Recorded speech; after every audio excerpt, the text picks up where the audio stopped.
everybody, and welcome to Miami and the Homestead Miami Speedway. This is usually home to NASCAR, and we're around about 36 to 38 cars billowing around the circuit for around about 400 miles. Today, the noise is replaced by the hum of electricity, as for the first time since 2014, Miami becomes the host of the Formula E EPrix. Well, let's get straight down into the action and join Alexa, who's down on the grid. You got any football skills yet? I would love to. So far it has only been about racing. This is the real deal, and you have to be like respectful, conscious, and excited as can be. It's been really helpful just walking the track and getting some pointers from Jake.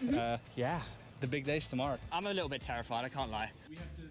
A detailed safety briefing brought an end to the first day, and thankfully, day two arrived with much improved weather conditions and a few nerves. Yeah, these sounds I'm not enjoying. Yeah, it's actually psyching me out. Nervous? Yeah, you can say that. Careful. Bring it back in one piece, right? Exactly.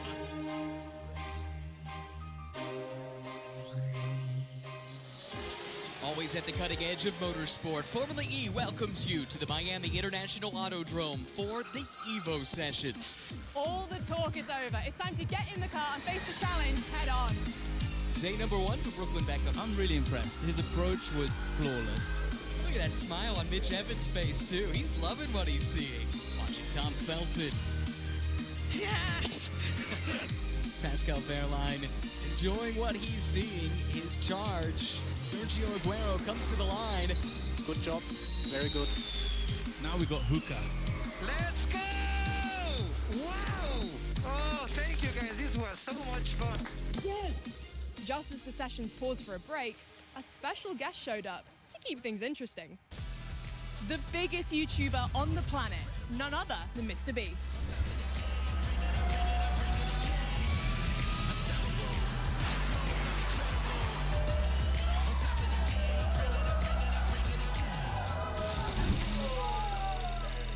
Are you okay? Yeah, I'm fine. It wasn't that bad. It was fun. Can someone explain to me why that happened?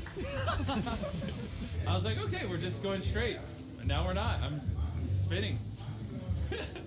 Okay, can I do another lap? Or am I in timeout now? The Evo sessions got back underway after the king of YouTube spun out, but he wasn't the last. Whoops. Wow, that's intense. All right, I'm alive. Vinny Hacker, just 22 years old. And there's the smile for Max Gunther. Up next, it is Amelia Hartford. This is fantastic. Great lap, very great lap. Thank you, thank you. Final lap of the day, driver 61. It's a 107.911. Best time of the day. That has been an amazing, amazing experience. You sign your contract or not? Don't remember, I need to check. What a journey it's been here at the Evo sessions. We've seen speed, skill, and some surprises along the way. But most importantly, we have reached millions of new fans and had a lot of fun doing it. I don't even know how you describe it, right? I'm at a loss for words how fun that was. This is just such a fun car. It's the most exhilarating thing I've ever done. It's crazy how fast that acceleration goes. My heart's still pumping. I'm kind of like, that was incredible. One of the coolest experiences that I've had, definitely. That was like the best thing I've ever done in my life. Honestly, like, wow. And you can watch the Evo sessions as they will be on Formula E Zone and JB Motorsport within the week after this Miami EPrix. It'll follow our coverage of the British Touring Car Test Day on Tuesday. Alongside me then, down in the pit lane he will be. Wes will be up in the box with me, but JT is here right now. Hello, JT. How are you doing? And Formula E back again. First of all, what a busy, busy day we've had. Yeah, hello everyone. I didn't expect to be here, but I'm here. Classic JB Motorsports way. Was that a certain voice that I recognise on that little bit of a feature? Yeah, probably. Wasn't me.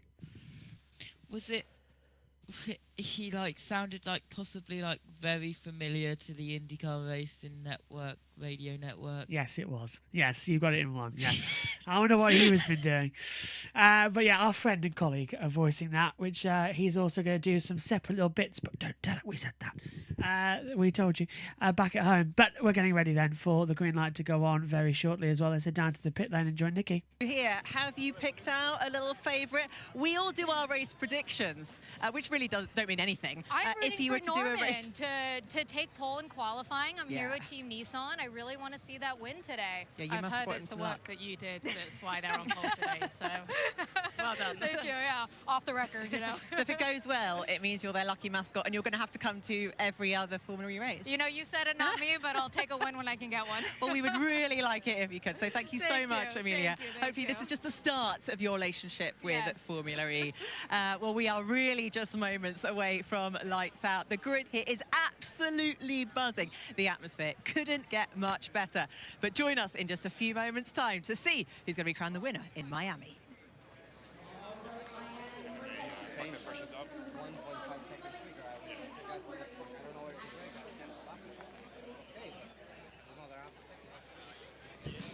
Not going to an ad break then, it seems, at the moment. That's interesting, JT.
The national anthem there, performed by vocal.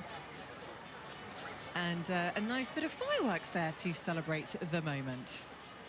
Now let's go to James, who is out and about on the track. Where are you, James? We're down here at turn 15, where you've got a unique chicane coming up to the final part of this lap. As you approach 14, coming through 15, we've got a flat exit here. Now we're going to see a big differentiator in the race of the cars that are in the normal mode and the cars that are in the 350 kilowatt attack mode with the four-wheel drive active. You're going to see all of the cars really struggling to keep their rear tyres alive during this race. We've seen it with the heats throughout practice, where they're struggling with that rear right tyre. Now, when you've got the attack mode and four-wheel drive, it's a different game. You're going to have so much exit here, so much potential to overtake on the way down to turn 1. As you approach this banking here, such a unique feature in Miami, you get a massive impact here, and we see the cars having a huge drive off in attack mode with a great opportunity to overtake down to turn 1. We're going to see a lot of action down there. Oh, we are indeed. Cannot wait to see what goes down at turn 1. But I also cannot wait to see what is happening with the Kiro car. Jeremy, tell us, why is it looking so different? Tell us about this Marvel partnership. This is a very unique collaboration with Marvel Studios, our partners at Cupra, and obviously the Kiro team. We put this together. It's the first ever full car livery collaboration for a movie premiere for the movie Thunderbolts with Marvel Studios. Wow. Well, congratulations. It's a fun one. Does that mean you get to go to all the premieres? Not to interrupt, but JT, do you remember a certain team, Bull Red, something like that, who ran a Star Wars livery in Monaco. Wasn't that the first full livery to do a movie premiere? This guy's talking waffle. Sponsorship and just broader partnership collaboration. What's the crossover between the movie world and motorsport world, particularly Formula E? Are there any collaborations, any crossover I mean, there's points? thunderbolts running through this car, so we're hoping we've got an edge today. That's I don't know if that's in the FIA rules, but we've got an advantage. But overall, it's just we are, with Cupra specifically, we have a partner that really wants to be innovative and aggressive in how we activate for our partners and brands, and that's what we're doing with this. And your car's qualified up front. It's been a great qualifying session for them. What are your expectations for the race? What do you think you guys can... We say it every time, progress is key. We just want to keep advancing the ball, having our drivers have fun out there and be competitive. This is a hometown race for us, so we need to go out and do our best, and that's what we keep on doing here. And how has the season been going for you personally? Look, have you enjoyed being part of We're a the new Formula E ownership family? group, so ultimately we are just getting used to things. We're learning a lot, and again, progress is key. So this is just about every single race getting better, performing, learning, and then adapting for the next one. Final predictions?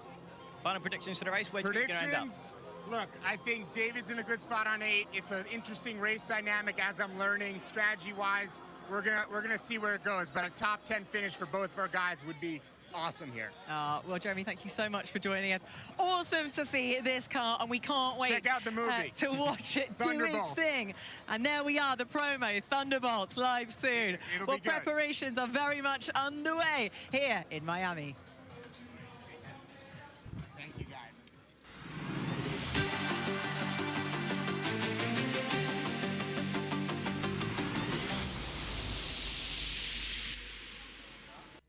Well, Wes joins us now as well, as we're keeping an eye on the international feed as they are talking down there in the pit lane as well. Let's go down and join James and Alexa.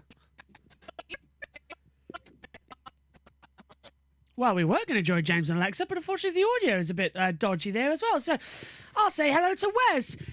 Joins us here on JB Motorsports and Formula E Zone. Hello, Wes. How you doing, my friend? Hello, Josh. Hello, JT. I'm doing good, thank you. Sorry, I was a bit late. I was struggling with the edit of the F1 qualifying, but yeah, I'm here now, and I'm looking forward to the race. Believe me, you have absolutely nothing to worry about, considering I'm halfway through a curry. So we've got to eat when you can, when you've got about 1 billion streams on in a day. Yeah. That's the first thing I've eaten all day, by the way. Literally, so I'm trying to get as much in before lights out in about 10 minutes time.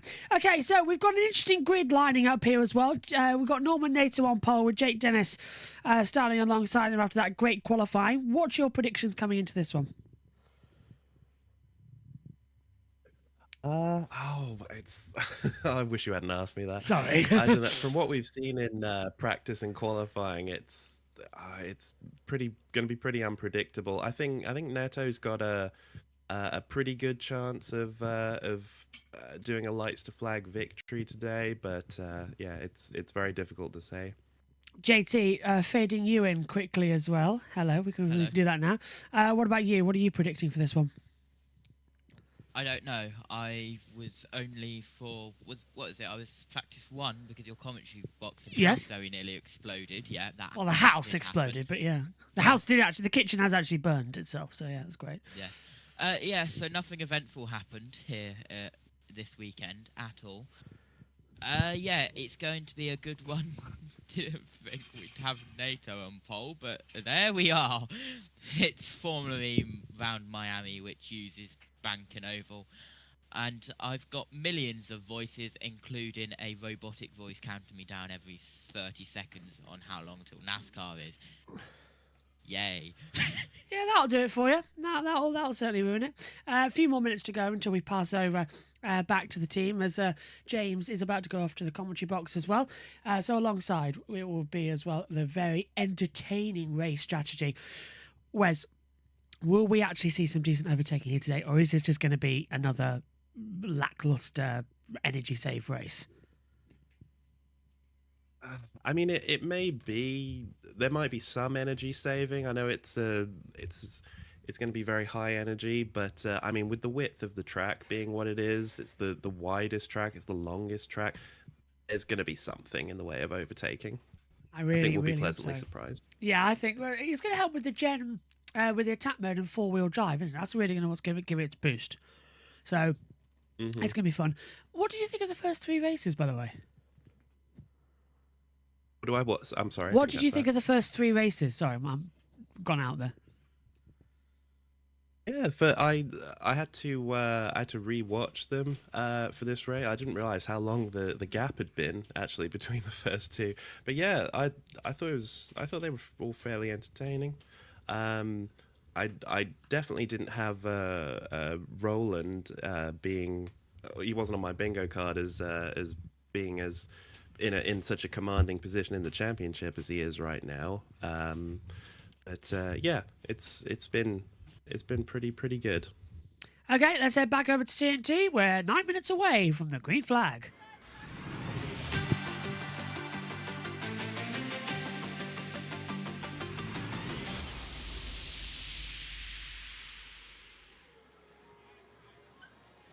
More and more fans are joining us from around the globe as we get closer to the start of the race. Now, if this is your first EPrix and you're wondering what all the fuss is about, this should give you a better idea.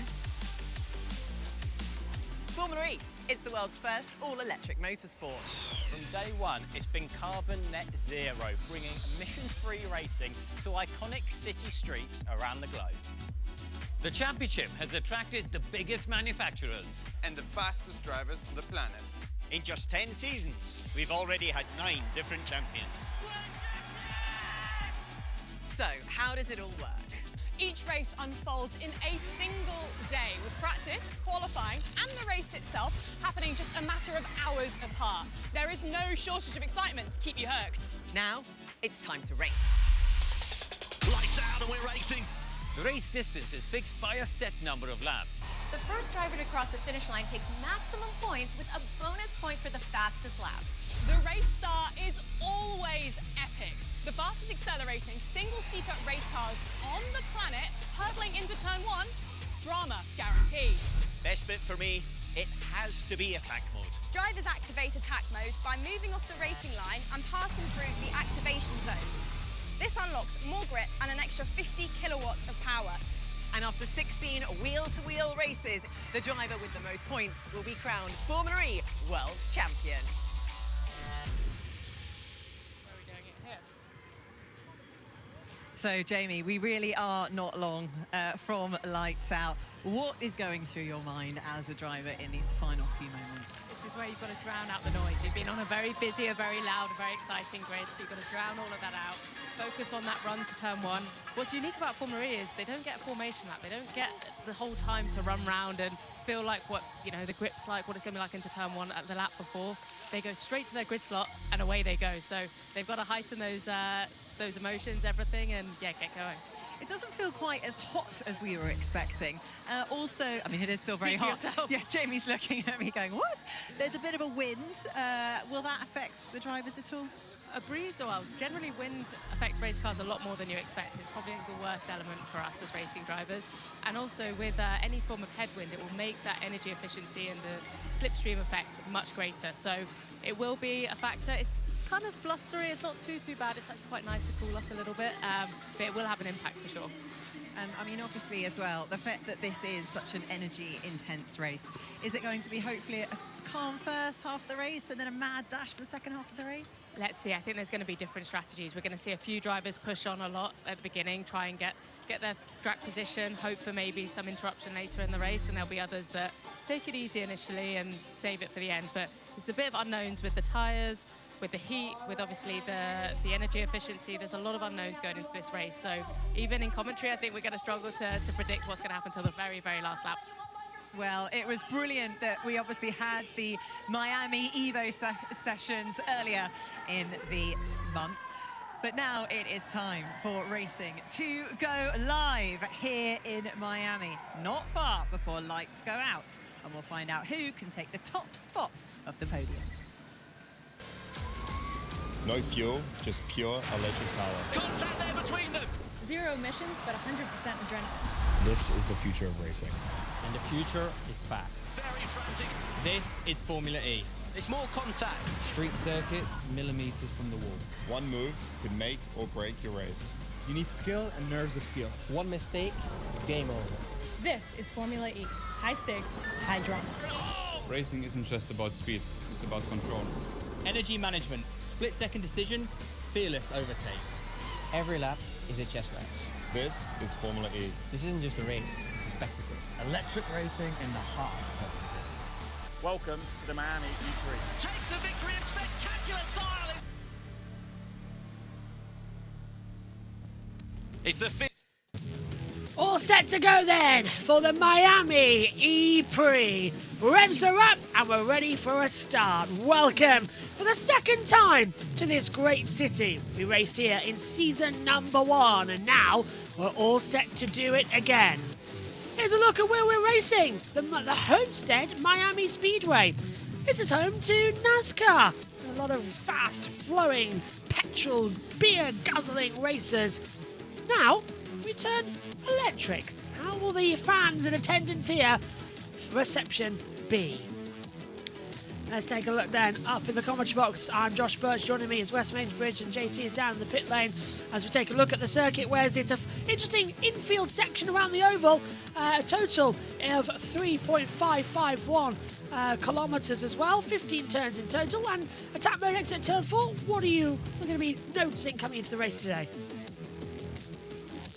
It's very reminiscent of Indianapolis, just very slightly smaller, wouldn't you say? Yeah. It's also the longest one on the calendar, also the widest track on the calendar, I believe, as well. So I know there's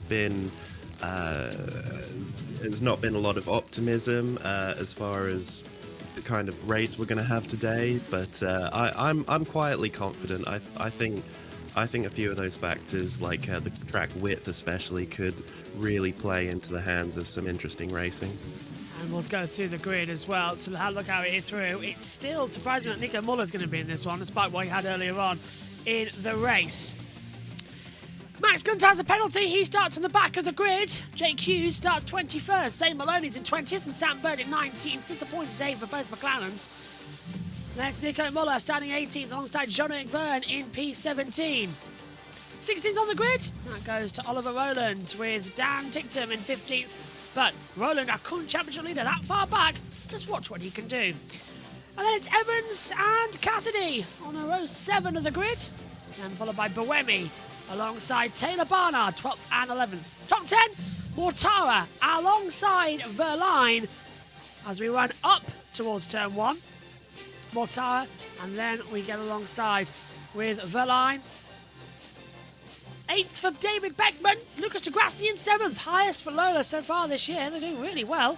Van Dorn 6th, headed to Fries. Frines impressive, everybody 4th, headed to Costa. Front row, Dennis and Nato. JT, what are you going to be expecting coming down to turn 1? Oh, he's deafened. Go on, you take that one. He's gone. There we go, got that sorted. He's got too many voices in his head right now. He cannot take any more voices in his head, I know that for sure. You take it. What are we going to see? So it was a very interesting qualifying session. I really enjoyed the final part of the duels with Nato v Dennis.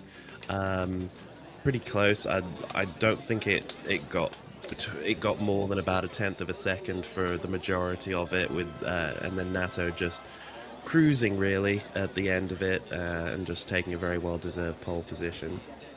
Are we of the same opinion here that this is going to be a very interesting start with Americans standing start on an oval?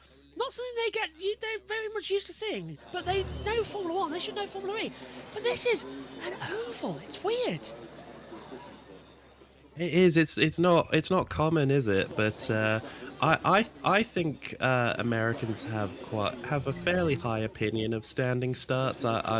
Any Americans I talk, of course I live in America. Any Americans I talk to about racing, if I show it to them, they're always they think a standing start is really exciting. So couldn't agree more.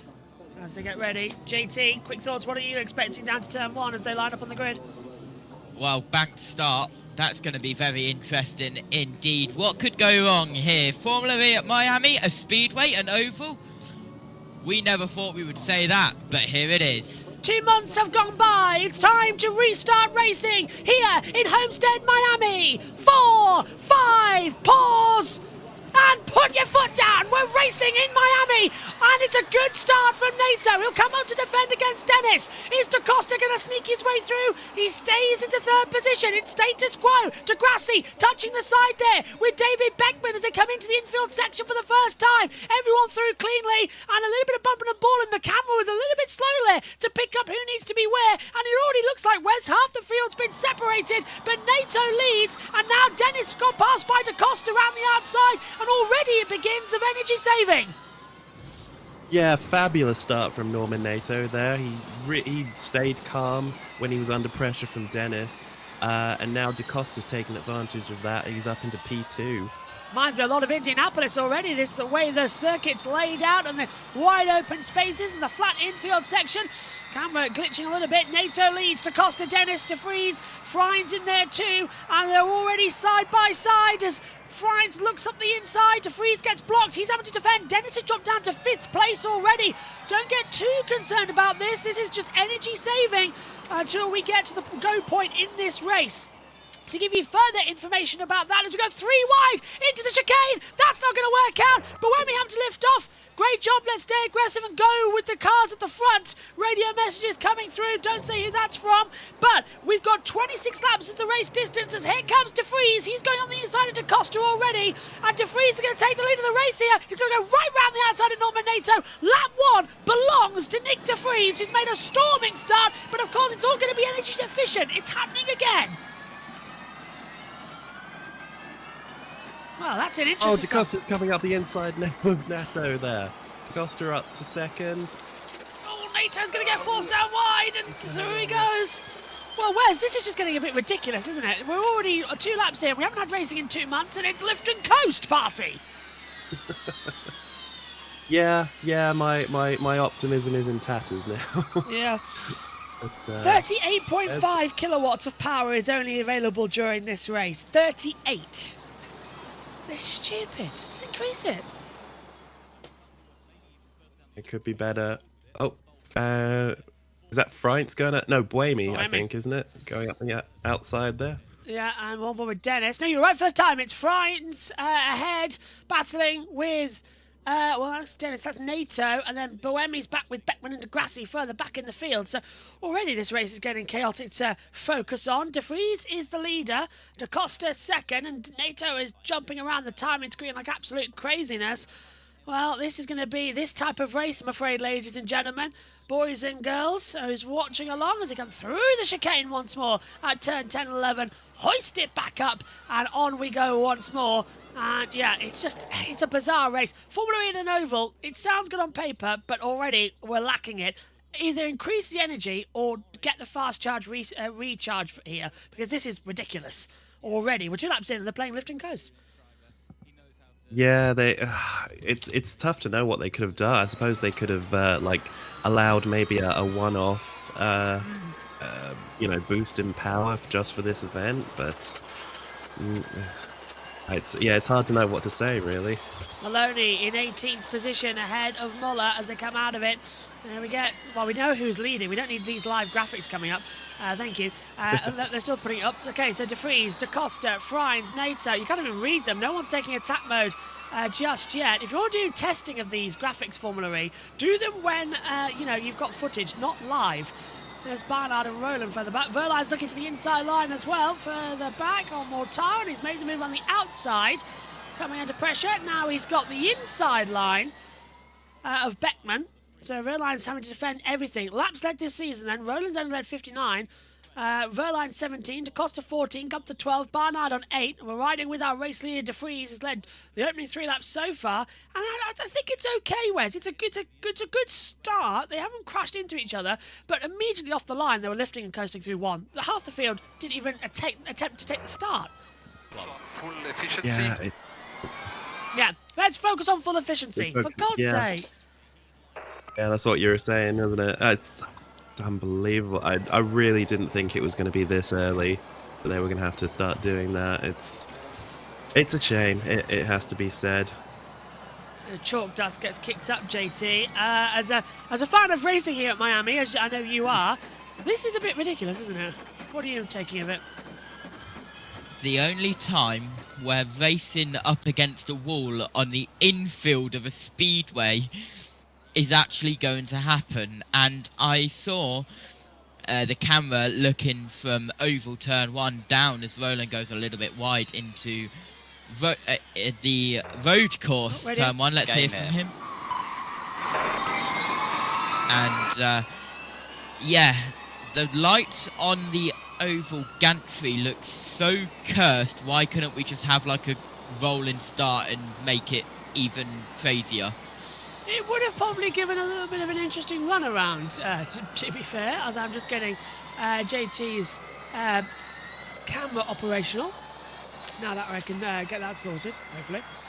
He says with a if I look like I'm looking everywhere, that's because I'm doing stuff side by side, 3 wide. For a moment, that looked like teammates further back. Yeah, that's going to be on the inside, so that's Van Dorn getting ahead as well.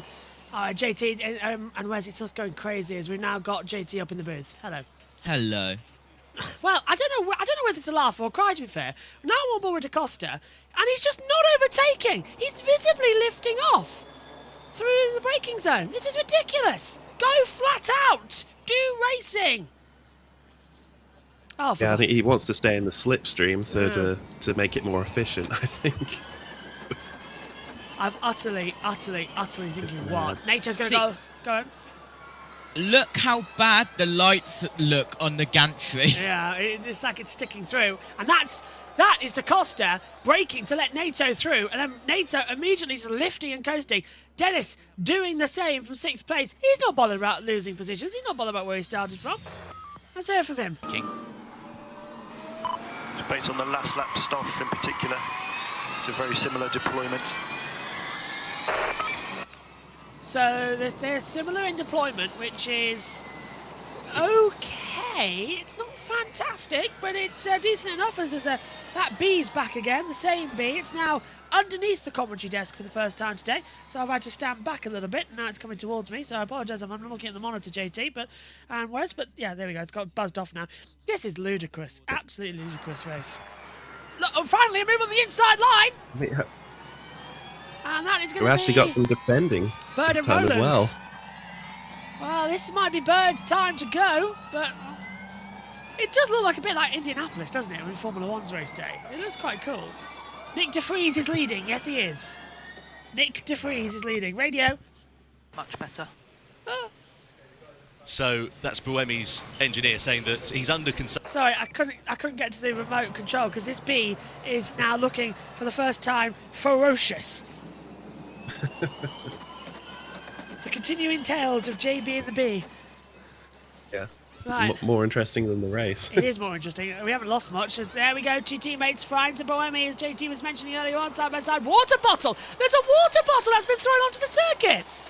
Oh, how Indianapolis! This is like Indianapolis 2005. There's a water bottle that's been thrown onto the circuit.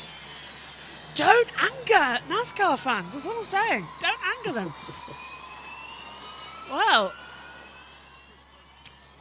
it's 26 laps. They've probably paid a lot of money, and we've had nothing going on.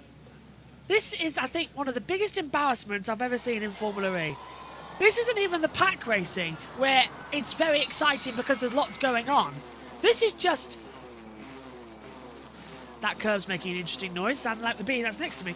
But Roland's backed off now as well. Someone's dusted up in the background. There's absolutely nothing going... This circuit offers nothing, Wes, for the dive bomb overtakes like we do, say, when we had it at... where were we? Misano. Misano, yeah. Yeah, Misano's definitely a better track. It's... Oh, so we see a replay now. Who's that on the outside? 25, that's Vern. There's, yeah, John-Eric Vern pulling off one of his famous moves at the chicane.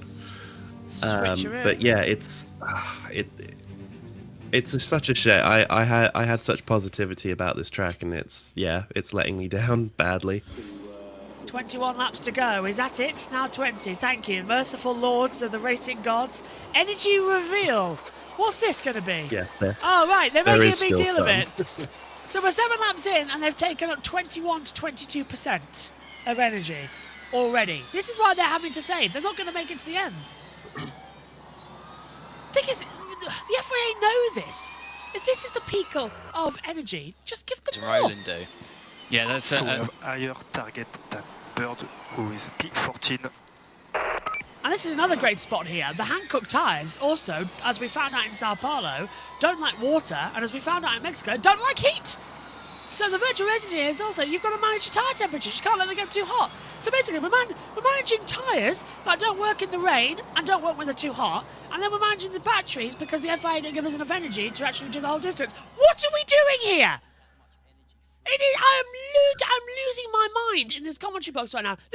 We're in America, where Formula One needed to make a success and did so brilliantly. And for any racing series to succeed, you need to have a race in the States. That's why MotoGP really needs a race in the States. Formula E have come back. They've had some brilliant ones at Portland. It put it on the map. It had New York City, a fantastic race, year in, year out. And we've come back to Miami, the scene where in 2014 we had a disaster that almost killed the championship. We've come back, Wes, and it's exactly the same. It's embarrassing. Yeah, I don't know if Miami has a contract with Formula E, but I can almost hear it being torn up right now. Torn up? It's been shot. Can I question what on earth I came back to? I just heard JB ranting and ranting. 0.5% more than the Jags. 0.5% more than the Jags. Oh, this is what I don't know. I'm guessing you're not happy about Formula E being here. I don't like the fact that oh look, something sprung a leak in the background. That might solve it. Look, now we're all getting dangerous overtakes like we saw last year. The side-by-side battles, Fines and Buemi battling together as well. Dennis and Van Dorn, Vern and Verline. But really does sound like the B, doesn't it? But the problem is they're all lifting and coasting.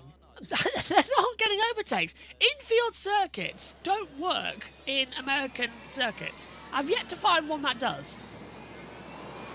Oh, maybe Daytona. That might be the exception. Daytona. The Daytona, yeah. That works. That works. But... Let's go to Daytona. Really anger NASCAR. Put a chicane on the oval. Yeah. I can only imagine what's going to be in the headlines tomorrow about this race. Let's put Formula E cars on like 33 degrees of banking. What could go wrong? Well, I'm hoping that this race turns into an exciting one, but the fans are Fans are leaving! As we see Fines on the inside line getting ahead of De Vries into turn 1. Nice on the inside, but minimal defence. It's not yet the go time. Cassie's had track limits. Yeah, I literally saw a couple of fans put their back on. Is this the only race series on today? Yeah. A lot. Okay, we can make Buemi and try to stick with Barnard. Buemi's got a bit less sock than you. Let's try to do it efficiently. Sebastian Buemi, I will have your babies. He's just taken attack mode to give us 4-wheel drive action. Right, now we can get some racing. Come on. I am so ridiculously, bizarrely ready for this one. As the intervals aren't working, I've just realised, so I'll take those off and return to our normals, including when we have attack charge. Oh, wow, okay. Oh, double overtake by Buemi. On the inside of De Vries and Mortara, so he'll move up the order. This is getting more like it. He's up to 4th place now. Where does De Vries go? Yeah. Oh, hello. What's happened to Vern? Vern's dropped right back as he stops. Has Vern gone off the track and had to brake at the chicane? Now, if you miss the chicane here at 10 and 11, you have to brake. And oh no, he's gone rallying. Hey. Jean-Eric Vern off the track and goes rallying. And he's going to rejoin on the banking and well, he's actually rejoined in 16th place, but that would be, he's lost, where was he? I don't know, he was up there, wasn't he? Can't remember. But he's gaining an advantage, he's cut out the last corner. he was somewhere where he wasn't before. Yes, That that's answers your question. That's a better update as Buemi now up the inside of Da Costa. And that's the outside now coming down to turn 4. Finally, is that Van Dorn going for attack mode? Yes, it is. 2 minutes. Attack mode, to give you information, by the way. We have 8 minutes in total. You can activate it only twice as Barnard goes on the inside line of Mortara. Mortara didn't realise that was a late defence, and De Vries, his teammates there. Yeah, De Vries has backed off now from the lead of the race. That's giving it back to Nato, only because he's trying to save energy. If you run too much time at the front, it's too much. Here's Vern again. Wes just goes straight off. Yeah, he did something very similar to that in FP2. He seems to not be a fan of that corner. So it's 2 to 6, 4 to 4, and 6 to 2. The minutes for I've activation. just realised what he's trying to do I think here. he's alongside Degrassi. So that's 11th. Vern has tried to go back to Portland and then realised he can't. Oh, and nearly into the wall there. Was that Cassidy? Verline nearly shoving him in the wall there. Van Dorn's ahead of Barnard as well. Cassidy passes Beckman. Hughes and Muller defending as well. You can hear the skid box hitting the floor as they violently jump up onto the banking here. And through 210 kilometres under braking, we're with Van Dorn, who's now in 4-wheel drive attack mode. He has 2 minutes. And then everyone looks like they're going to take the 2 minutes first and then the 6 minutes later on. So it might have an exciting end to this race. But the race is, to start with, well, we need the injection. It'll be brave. Any of them that they're going to have very little energy by the end of this, so they'll be brave to do that. Now De Vries has taken the middle option, which is 4 minutes each activation. So he's gone and taken that now. We'll keep an eye as that falls through on the monitor. Van Dorn, he's going to run out now. Over B corner. Exit. Where is that? That's down at turn 7. So turn 7 is now B corner. On to the exit then. Down the brakes. Several cars side by side. De Vries up into 6th. Dennis up to 10th as well. So they are starting to move, but no, not doing too bad right now. It's such a strange race, this one. Oh, side by side, that was Dennis and Bird. I think Bird's got Dennis through. And Bird. Yeah. That was a very opportunistic move there from Bird. Well done to him. He's taking every opportunity he's getting, isn't he? He's not going to stop battling in this race. DeGrasse is up to 11th. Maloney's up past Ticktum. De Vries now back up into 5th position. He wasn't going to wait either. As they continue on the attack, let's hear from Bird. Been saving a lot of energy. Currently P10, doing a great job, mate, but that's key, being good on energy. Let's be good on energy. They're really key on that, aren't they? Be good on energy, be good on energy. They didn't want to stop it. Oh, I can hear the engines squiggling away there, Wes. The match to the tyres, not the engines. Yeah, nobody taking attack mode this time around. Have another look at that move from Bird on Jake Dennis there. Caught him napping just a little bit. Oh, yeah, Dennis nearly put Very him against the wall. smooth though. They are battling hard. I suppose that's what we like to see. Energetic. Oh, there was some wheel banging there through the middle of the chicane. No damage done though. I've just realised, where's the FEZ logo? I do apologise to everyone on FEZ. Let's find out where it's gone. Yeah, it's vanished. That, and I think we have a new. Was that DaCosta going by? No, that's De Vries. De Vries takes the lead now. Back to it. With his attack mode. 3 leaders. Well, 3 lead changes, only 2 different leaders. As they fly in. Did you guys watch F2 as well? Absolutely crazy. I didn't. JT did. He was in the booth. I presume, Wes, you've seen it as well. No, I actually missed F2. I've still got to watch it. We won't spoil it then. Cassie's had his lap time deleted, and they're on the inside line. That's DaCosta. Passing Van Dorn. Muller's got 4 minutes of attack mode, by the way. He's now down to 2:45. Fines passing Buemi. And that is again now DaCosta getting ahead of NATO. We're half distance.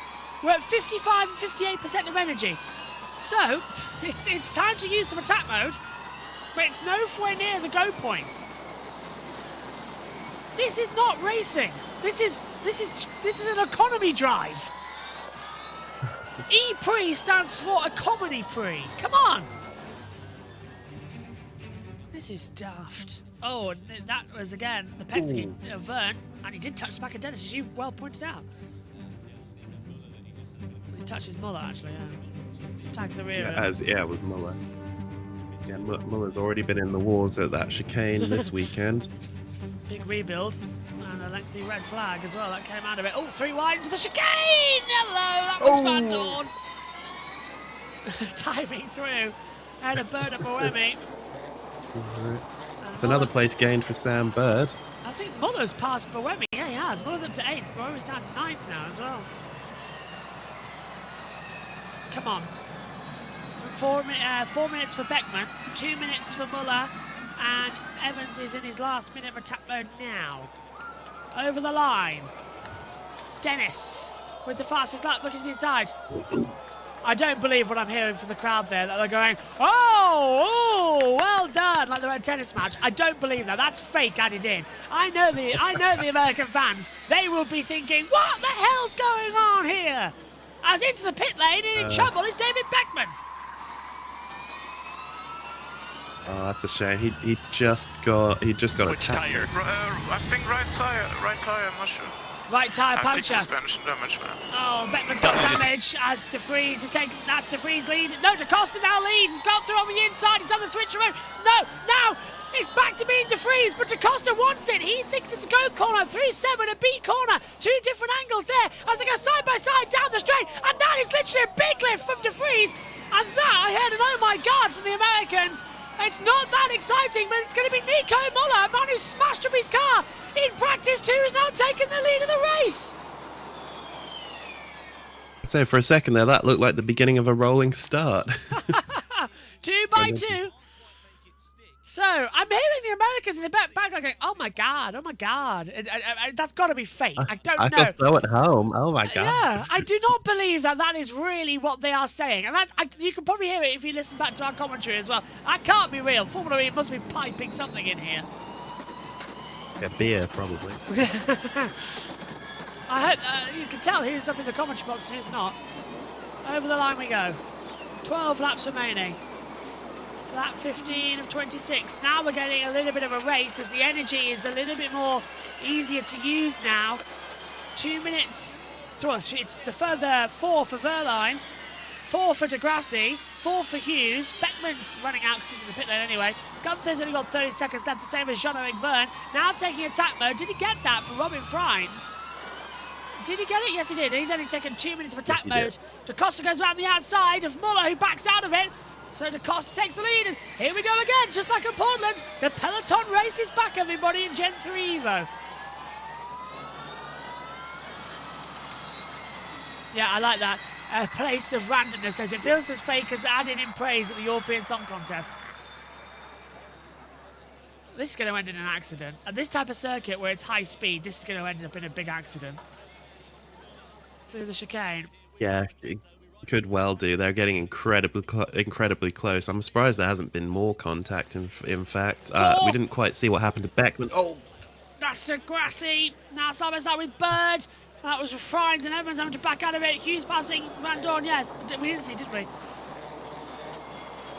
Yeah, no, we didn't quite see what happened to Beckman. Hopefully we get a replay of it a bit later on, but I expect that may have been as a result of this closing in of all the cars together. Over the line. We're closing in at the end of the race here. It's bizarre. We've only been running for half an hour. It feels longer. Verline to the inside line. Oh, is that Mortara? Who's leading the race? Da Costa, Verline, Mortara. Verline's come out of nowhere with that attack mode to take in second place. Champion from last year, finally fighting his bite. Da Costa's taking attack mode. Verline leads. I can't even remember where Mortara started. Mortara started in 10th place. Yeah, so he's done very well to come up all the way. Verne was in 9th, as well as a counter to that. What a bizarre race. I'm looking at my timing screen. It's changed dramatically. I can't make head to tail of Oh, it. yeah. No. Look, yeah, pole sitter Norman Natt has fallen down to 6th now. And he hasn't even taken any of his attack mode yet. Neither has Roland or Dennis or Tickton. Maybe or has Mortara. They've all saved it until the end of the race. That must be a 4-4 strategy then, as such chaos. I can't look away 1 second and half the field is mixed up. That's exactly what I'm feeling like. I look away to look at another fact on my stat sheets, and it's changed. Bird ahead of Vern, and DaCosta's going to get the lead away over the line with that attack mode, and he's through. Side by side here at Homestead, Miami. Degrassi is running in 3rd place. How? How is the Lolo in 3rd? And that's on pace as well. JB, I've got to go. All right, JT, no worries. IndyCar issues, I'll tell you later. That's fine. Okay. See you, JT. Where's this is getting ridiculous, this race. I mean, I don't think this is what anybody expected, even though it I'm with you on that one. in attack mode. Both only 2 minutes long. Yellow flag. So they'll be. DeFries! DeFries is. He's yellow flag. He stopped at turn 4. I think DeFries has got a problem. It says track clear now, but Nick DeFries has got some issue and he's stopped at turn 4. So the leader for several. Yeah, he stopped. Safety car! Oh, and that has spiced up the action with added laps. And, wow, okay. Safety car and medical car going out. I hope it's not a red car. That would be a red flag. Safety car's out. Go on, Wes. I know. I just with the added laps, I just hope this isn't going to descend into a crawl now to the end. That's the last thing we need. A Valencia. Is that car red? Or, oh, he's got going again. He's got going. Oh yeah. Oh, yeah. He just push Control Alt Delete, system reset, and he's going again. So why have they deployed the safety car? That's a strange thing to do. You can see the safety car's I couldn't quite tell where he was. He might have been in a dangerous spot. Runoff area at turn 4, I'm hearing. So why put the safety car out? We have a full course yellow. Scott Elkin's not the race director anymore. So it's not his call. New graphic for safety car there, I've just noticed. Okay, so we go again, Wes, in a few minutes' time. I suppose they've done that for the entertainment, haven't they, to give us a bonanza. Safety car is in this lap, no added laps.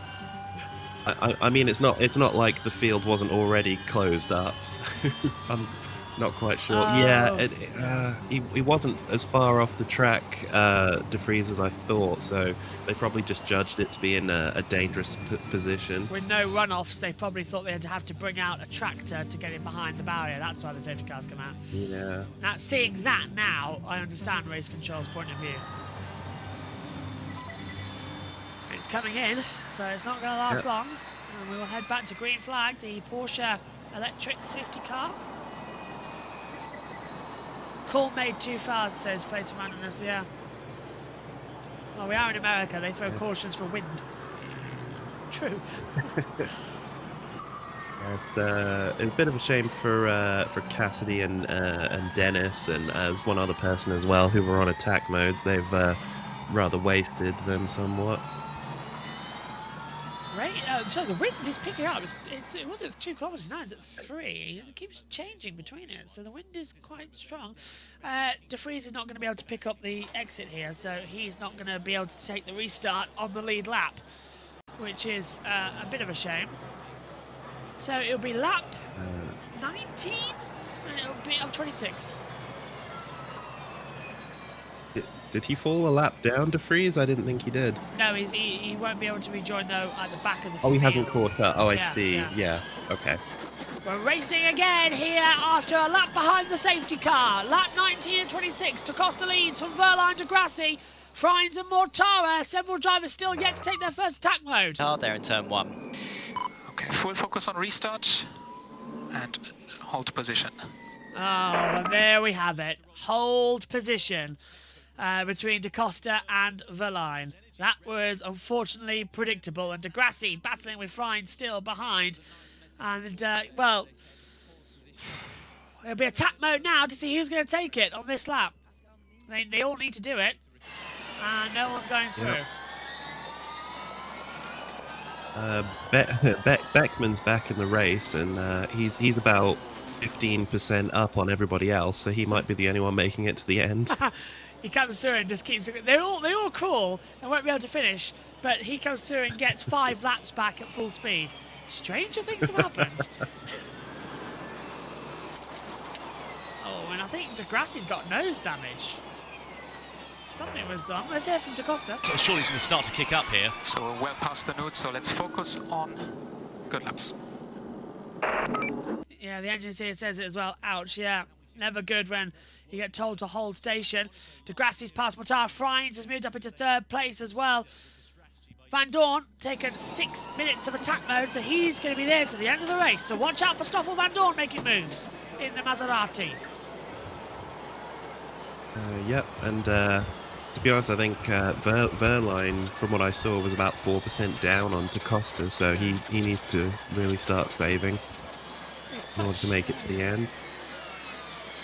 And Roland's taken 2 minutes, Ticton's taken the 4. So, oh, and there goes DaCosta taking his 6 minutes. Did DaCosta activate it? I don't think DaCosta activated it. He did. And Verline, yeah, look, Verline's halfway through, so that's crucial. So DaCosta went to activate attack mode, and he has activated it there now. he goes. Yeah. Yeah, he has now. Why is it only activated? It's only activated for everybody now, so that clock is out of sync as to when they've done it. That's a weird one. But now, right, they are in attack mode, so that's DaCosta, 6 minutes. Mortara, 6. Jev, 6. Van Dorn, 6. Boemi, 6. Roland's going to be out of it. Gunther, 6th. Evans, 6th. And yellow flag. Down at the braking zone. I wonder why this is going to be. And safety car. Why? What's happened? Someone's in the wall. We've got multiple cars in the wall. We'll have a red flag for sure. Multiple cars in the wall. Hughes, Gunther, Evans, safety cars out, and surely a red flag for this one. 3 cars piled up.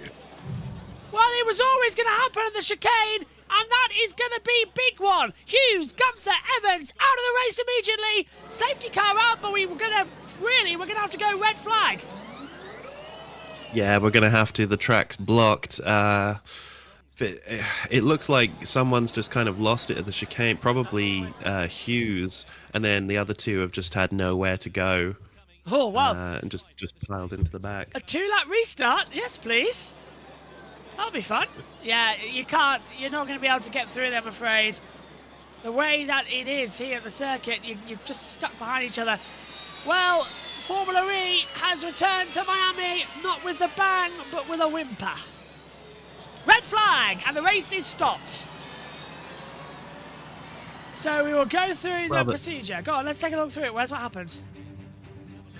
Yeah, so let's see. We're going to go up to the chicane. Oh, it was an optimistic move from Hughes there. Just trying to go around the outside. Got clipped into the barrier. Was that 7. Jet? That's Gunther. Yeah. Gunther's hit. It was Gunther, Hughes yeah. into the So wall. Gunther just trying to take his line. Hughes was there on the outside, and yeah, that was inevitable, unfortunately. And you have to feel sorry for Evans as well. He was quite an innocent party in all of that. What's crucial here is that Verline, Freins, Degrassi, Nato, Bird, Cassidy, Muller, Roland, Tictum, Dennis, Maloney, Barnard, DeFries, all still have an attack mode left as the red flag comes out. Oh, who binned it? 3 cars, JT, and track blocked, so red flags Am I out. able to put Cam back on? You are. Hello. Hello. So Hello, red, JT. We have a little red flag, JT, just like in Brazil. Alright. But would this be race resumption or race over? I don't know what they do here. Who was involved? 6 laps to go. I'd say they'd restart it again. Are we at 7? Must be past 75% Okay, distance. I can drive again. I'm driving again. Okay, how is the car? Do you think you can continue? Yeah, I can continue. Suspension is okay. Okay, copy. So let's go to... Yeah, we need to come to the box, 50 kph, remember? It was Gunther, Evans and Hughes. Hughes got hit by Gunther, went into the wall, and Gunther got hit by... Well, here he is again, JT, for you to take a look at it. We are 1.5 laps past 75%. It's up to race control to see what they're going to do then. Yeah, it's just a stupid one, and then Gunther comes in behind again. So, the field are really crawling into the pit lane, by the way. They're still just coming to the chicane now. What is it with these Formula E cars and going up in the air? They are cars, not planes, guys. They're not meant to do that. They've taken them through an alternative Why are they chicane. designed the way they are? One thing I want to know is that they haven't just taken them on the oval, they've put them actually on an ulterior chicane around the outside. Well, there's Mitch Evans, but the problem is they're not going to be a lap ahead on energy. They're going to have to send them out to crawl around. This is going to take an enormous time to clear this mess up. Yeah, they've done an excellent lap. Happened. Right, so... The officials. JT, out of interest, yeah. What's after this for me? Am I clear after this? Until like 9:40?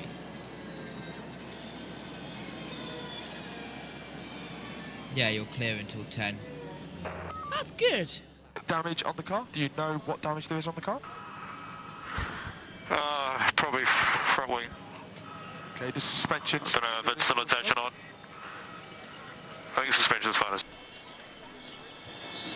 Oh, 9, yeah, so we should be okay. But this is going to delay everything. If there was a race to be red flagged, this is it. Yeah, if we had to have one this weekend, this is the race we'd want to be stopped. And quite frankly, I'm glad it has, because it needed something. And a dramatic last couple of laps at full power is going to be great. And they're coming in and they're using NASCAR pit boxes, which I find funny. Right, this is on board again. Oh, it's a bit of hip and shoulder there with the Envision as well. Nowhere for Gunther to go there. Instructions. We are it just seems like a bit of a racing incident. So it might take a little bit Was it longer, Buemi? but we will do our best to restart the race as soon as possible. Thank you very much. So that was the race director Mark, so we are going to restart this race. And Cassie's been given a 5-second time penalty for track limits because he's reversed and he's gone behind the barrier. Oh, and...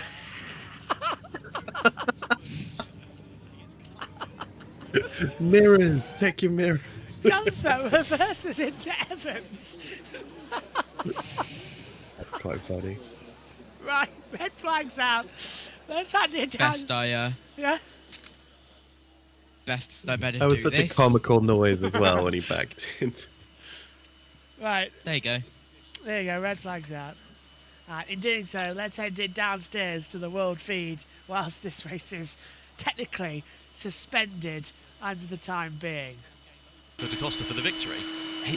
He's got such an energy advantage. He still has a chance in this race. The problem he's going to face is all those guys with that attack mode are just going to be able to accelerate off the corner so much faster than he will be able to. 5-second time penalty for Nick Cassidy. He picked up a warning earlier on in the race for track limits, and the stewards have awarded him that. I mean, given the fact we're going to have a 4-lap sprint to the finish, I know there will be attack modes to deploy in that one, but again, it just goes from bad to worse for Nick at the moment. Yeah, that's absolutely brutal, because 5 seconds in a 4-lap shootout, like you mentioned, it just means the field's going to be so bunched up, it's going to cost him so many positions. I feel like if he fell into a barrel of shoes, he'd still come out wearing socks at the moment, Nick Cassidy. You just can't buy luck at all, can he? Well, a shame for him then. He's currently in 6th position at the moment. And you can see the remaining attack mode deployments for some of the drivers. So Verline's got 4 minutes, Freitz, Natto, Bird, etc. have all got 6 minutes rather. Cassidy's got 4 minutes, but we know he's sort of out of it because he's got that 5-second time penalty as well. What we really need to see here is it energy remaining. If we see that as well, and you combine that information with the attack mode left, that'll give us a much better picture of how the race is going to unfold. just heard that Jake Hughes has said he's okay on team radio. He's one of the drivers who's not made it back into the pit lane at the moment, but he says he's okay, which is good news there for the British driver. Unfortunately, it will be an early conclusion to his race. So here then is Mitch Evans. Let's see what he's going to be able to do from 20th on the grid for this one, with no attack mode deployments remaining. And Lucas Di Grassi, is he in a good position? Well, he's 14th at the moment, and he has still got an attack mode left of this one. A couple of drivers in front of him have all used 2 of them, including Sebastian Buemi as well as Jean-Eric Bird, so they've got no attack mode remaining either.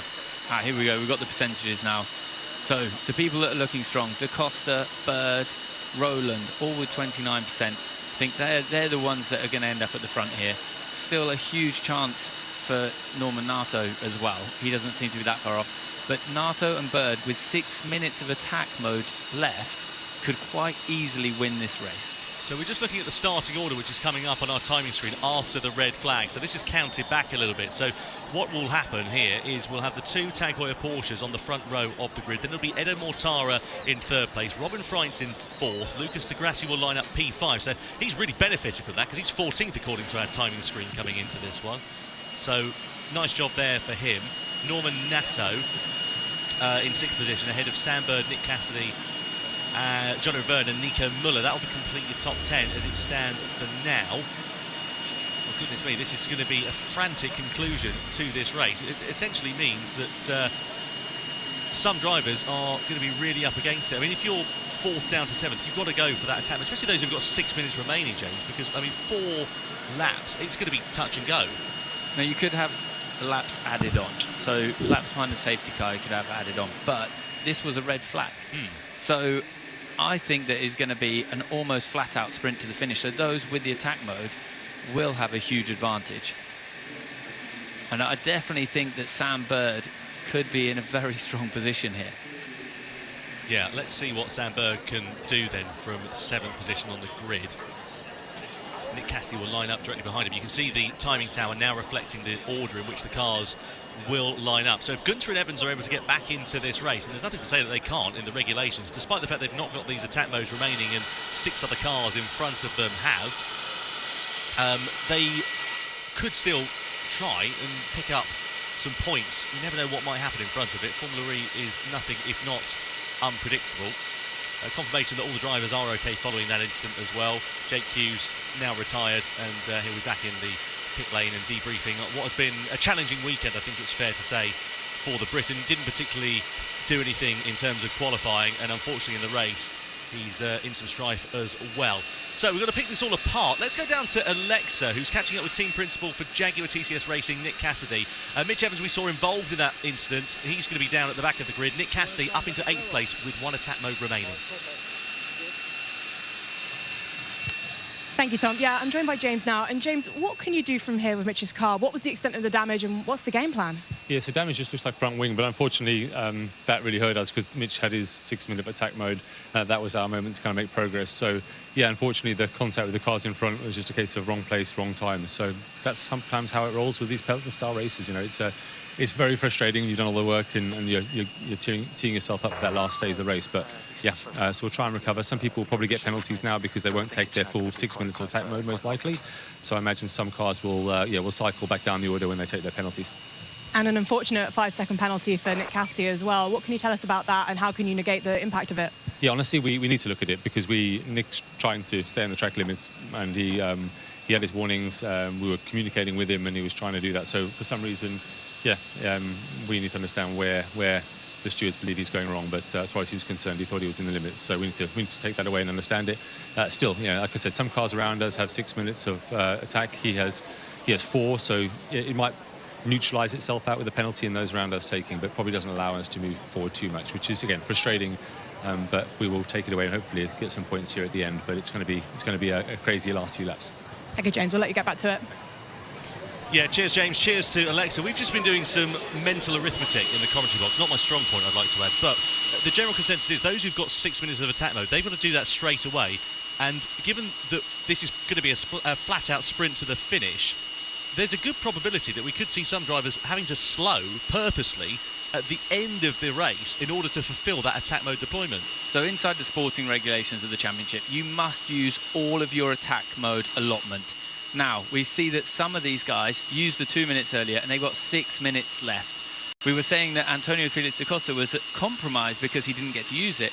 But now with 4-lap sprint race, it's going to be very difficult for some of those guys with 6 minutes to actually use a whole 6 minutes because you can't activate it until the activation zone.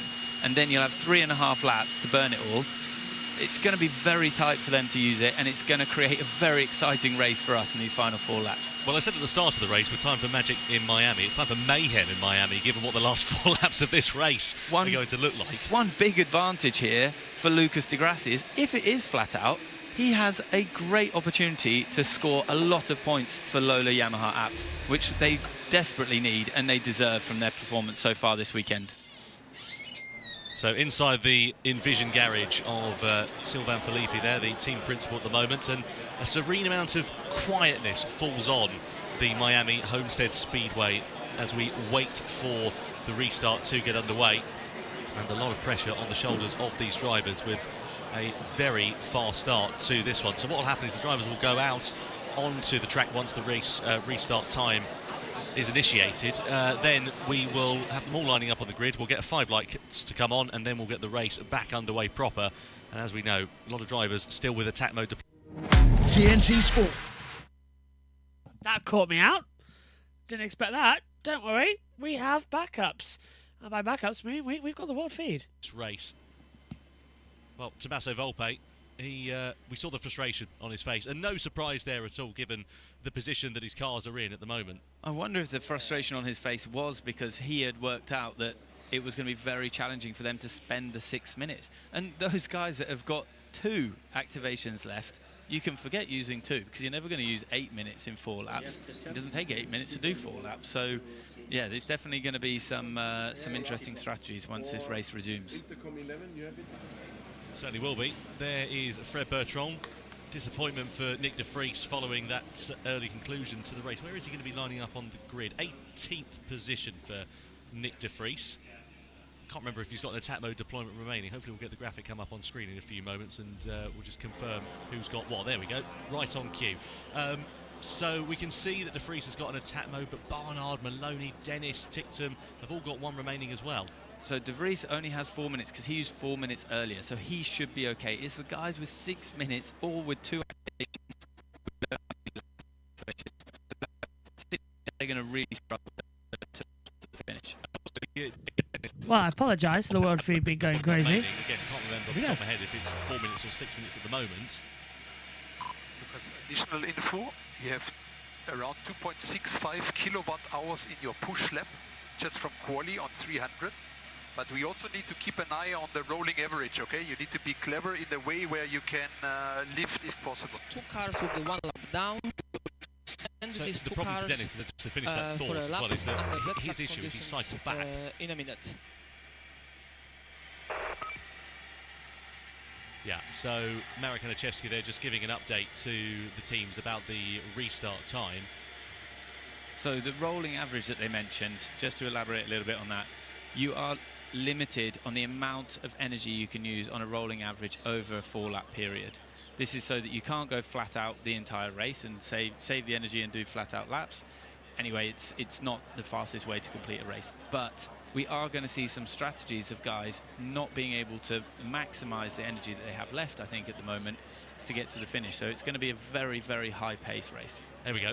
So attack mode deployments. Who is in the pound seats and who's going to be grimacing? Porsche in the pound seats. Yeah, Robin Freintz not in the pound seats. Norman Nato, Sam Bird also in some bother here as well. De Grassi, I think Cassidy, De Grassi could get on the podium here. Yeah, I was just about to say Cassidy, but then I've realised he's got a 5-second time penalty, so that's kind of him out and done, isn't it? De Grassi having 4 minutes for attack mode, that's usable in the laps that we've got remaining. So I think if you've got 4 minutes or less, you can actually use that attack mode to your advantage. So, drivers now coming back into the fast lane. What they're going to do is just send a couple of cars out. So these are the guys that were involved in that joining on the back so that it's fair with their energy consumption, because all the other cars did a lap behind the safety car when the red flag came out. So they're just going around to make sure they're on the lead lap and they've used the energy to get to the back. Now, they shouldn't be limited, actually, on using it, because we know the race is going to be almost flat out. Speaking of the race, let's look at some highlights from the start of this one then. So you can see Nato There was highlights? led the way from Jake Dennis in second position. They all managed to make it through the first corner. It was actually quite spread out right towards the back of the field. I think some of them down the order, Billy, were playing it quite safe. Yeah, 100%, because they don't want to get bunched up and be inefficient with their energy in the first couple of corners. They'd rather be slow off the line, roll the minimum speed through the corners, and then arrive at the back of the pack after the first lap, but with more energy in hand. Yeah, on board with the Nissan there, as we saw, again, more positions exchanging, and it was a bit of cat and mouse, really. You lead, no, after you. No, really, after you, in the first stage of this one, until the attack mode deployments started to take shape and the pace began to ramp up. We saw the two Envisions close for company and sort of working together quite nicely. Then the two attack mode Porsches also got friendly with one another as well. Unfortunately for Jean-Eric Vergne, he ended up going off the track down at turn 12 and mowing the grass here for the circuit. Thankfully, he didn't cause himself too much drama. Very efficient. It certainly was. You can see there a bit of hip and shoulder between Sam Bird and Jake Dennis, riding on board with them into turns 10 and 11.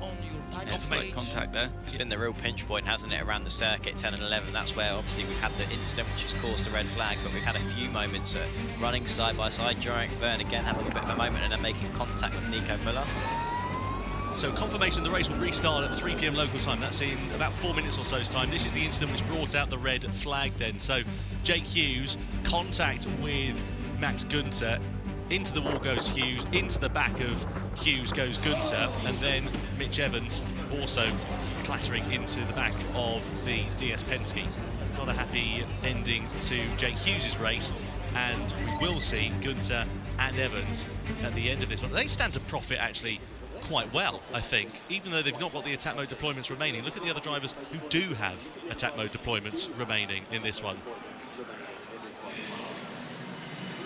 So we're just having a look at the graphic on the screen there. Some of the drivers, like Sam Bird, according to the graphic, had 2 attack mode deployments remaining, but we'll be restarting the race after the break in a few moments' time.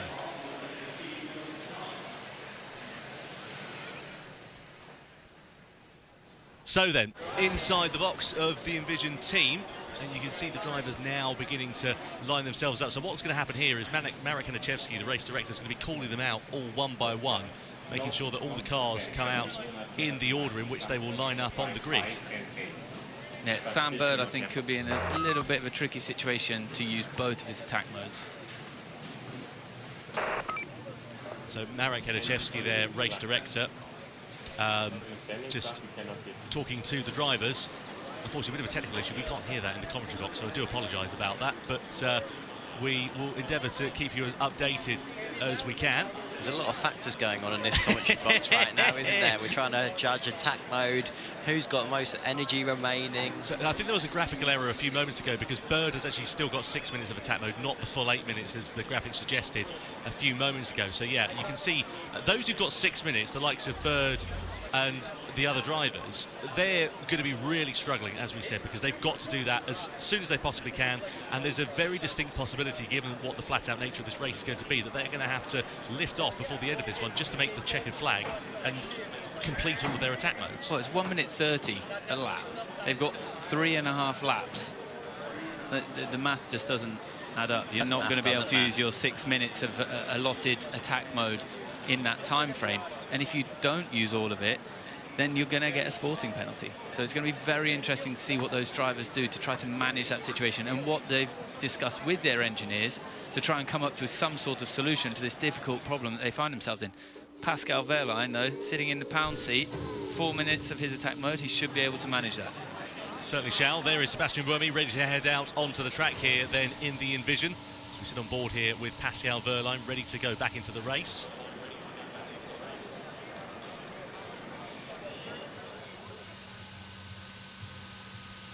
So we're on lap 22 out of 26 then here at the Homestead Miami Speedway, and it is a restarted race, a sprint to the checkered flag here in the United States of America. The upshot is there are a few drivers with attack mode remaining, some with more than others, and there is going to be big drama to end this race, because those who've still got 6 minutes of attack mode remaining, the maths doesn't add up. No, they are going to have to lift off before the end of this one, including this man here, Sam Bird. 6 minutes normally would be a very welcome blessing with the field as close together as they will be, but unfortunately he's not going to have enough time to use it going at full out attack mode.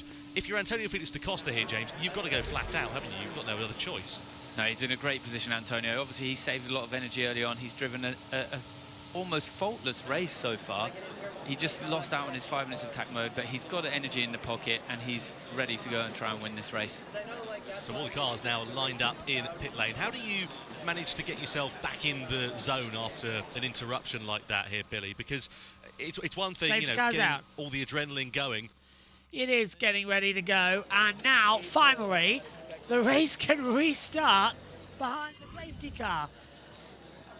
Green light, and we will resume. It will be a standing start, which means we will have... Temperature of the tyres has changed dramatically. Yeah, well, they're talking over it, race control, but it's a standing start, Wes. So they're doing a Formula One, it seems, with, what, 4 to go? To either talk, Mark, Race or director don't. not wanting to talk. Yeah. But yeah, they've taken a page out of the F1 book by the looks of things, which I'm not against. I do enjoy standing starts immensely over rolling starts, so we'll have to see how this one works out. But the problem is, we've got 23, 24, 25, 26, 4 laps to go. Laps around here taking 1 minute 29. That's 3 minutes every 2 laps. So they do have marshals on the gantry. Yeah, we have it. 3 minutes per 2 laps, with 4 to go. That's only 6 minutes. It doesn't make sense. We're already got. As they said in the commentary, everybody's going to be under investigation because they haven't used their attack mode for the end of the race. So they're going to have to lift off. Oh, that's right. Yeah, there's just going to be a queue of them lining up on the attack mode strip. So I'd like to say congratulations to Antonio Felix da Costa, who's won, with Mortara second and Vern in third. Boemi will be fourth, Van Dorn fifth, Gunther would somehow make it through to sixth, and Evans will be seventh, because everybody else is going to have to back off for 2 minutes. We are about to witness an embarrassment. This is going to be a day long remembered in Formula E, just like Valencia. JB? Yes. Does that mean that when they do safety car restarts, they throw the green from there and they throw the checkered flag from the gantry? The checkered flag will be from the gantry, yes. Epic. So they will line up on the grid then. Effectively, we've had a formation lap. The safety car will come in. And, well, I hope they remember to line up. It's a standing start to Costa. Yeah, good. They line up on the grid. There's the yellow flag. Everyone's now very confused about what's happening. It's a standing start. So to Costa on pole from Verline. Mortara Friends, Degrassi Nato, Bird Cassidy, Vern Muller, Roland Boemi, Van Dorn Tinktum. And then we'll go in with Dennis Maloney, Barnard de Vries, Gunther Evans, and then Beckman at the back, 5 laps down. This is going to be chaos, isn't it, Wes? Oh, absolutely. Whatever happens, it'll be something we've never seen before. Previous time we've had standing start restarts in Formula E. We've had it in London. We've had it also in Rome. Is this a safety car standing start? Yes, it is. Standing restart. Yeah. What is this? Well, we've got the green flag. We've got the lights. Here we go again then for 4 more laps. Ready to go? Ready? Green flag. The race is underway.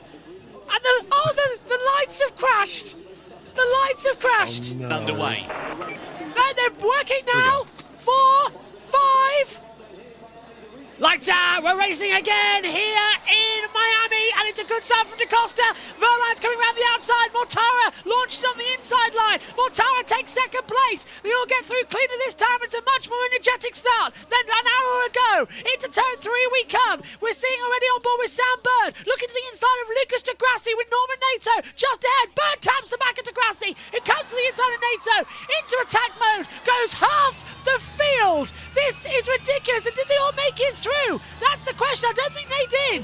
I don't think they did, the West. There was too many there. Mortara leads from Da Costa. Yeah, there was a couple. I want to say that was possibly Tictum that didn't make it. It's hard to say, but yeah, definitely one of them didn't do it properly. Through B corner at turn 7, down towards turn 8, and already now this is going to be the big one because everybody. Did they all make it? It's attack mode hasn't actually activated on our monitors. You can't activate attack mode on lap 1 of the restart. I don't believe it! You can't activate attack mode on lap 1! They're going to have to do it on lap 2! That's when it becomes available! Everyone's forgotten the rules!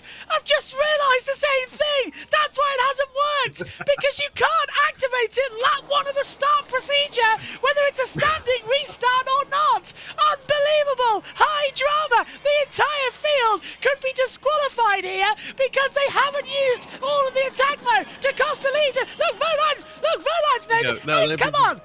It's come on! Thank God for that! No added laps! Well, I don't read them! The team haven't read the rule book either. Oh my goodness me! Oh, and wide! No new laps, Danny. Well, Tower goes wide, Friends goes through, and I'm losing the will to live! What a start! Oh, it's utter chaos and confusion. Verline takes the lead! He's going to get a great run here on Da Costa! And there we go, but it doesn't matter, because you can't use all this attack mode in one lap. Those who only had 4 minutes might have a chance. Those with 6 don't. Verline might have a shot. So does De Grassi. Cassidy, Muller, Tictum, Dennis, Maloney, they will go. And so does De Vries and Baby Pepper, but everyone else is just out of it. JT. Am I remembering the rule correctly, or has it changed? Don't they only have to activate it? They don't have to run out of it? They have to use it all. Including it like out. Yes, that was the last interpretation of the rule. You have to use it all out. Otherwise, it's deemed as a non-completion. Oh, man. De Grassi and Mortara. It's getting very tight. Look, this is a perfect example. De Grassi has attack mode. He's lifting off, and Mortara, without attack mode, took the lead. This is what I'm on about. They're going to have to push and then lift off massively. And look. I sound like a tribesman. But look, right in the example, we've got cars who are in attack mode having to lift off into turn 1. This is ludicrous. And we've only got 2 laps to go. Oh, my God. I have no idea what's going to happen. Finish with attack mode. We want to fight anyway. NATO behind on attack. Da Costa's been told to go because NATO's going to attack. Yeah, well, Da Costa, they know the rules. Attack mode. Okay. I think copy. Try my best. I've got no idea what's going to happen. Side by side, that's going to be the McLaren getting through. So that's, that was Barnard, I believe. Oh no, it was Bernard Cassidy over 8th position. Okay. The field's changed so much, and we've got 4 wide of the braking zone for turn 8. That's going to end in disaster, and it does. Contact with a little bit of wing damage as well from the back, as you will need to fight him hard. Try to pull away if you can. I've no idea what's going on there, but this is ludicrous and off the track and going straight on, and you have to stop for the barrier. That is Zane Maloney, and I don't think he did, so he's going to be under investigation by the stewards.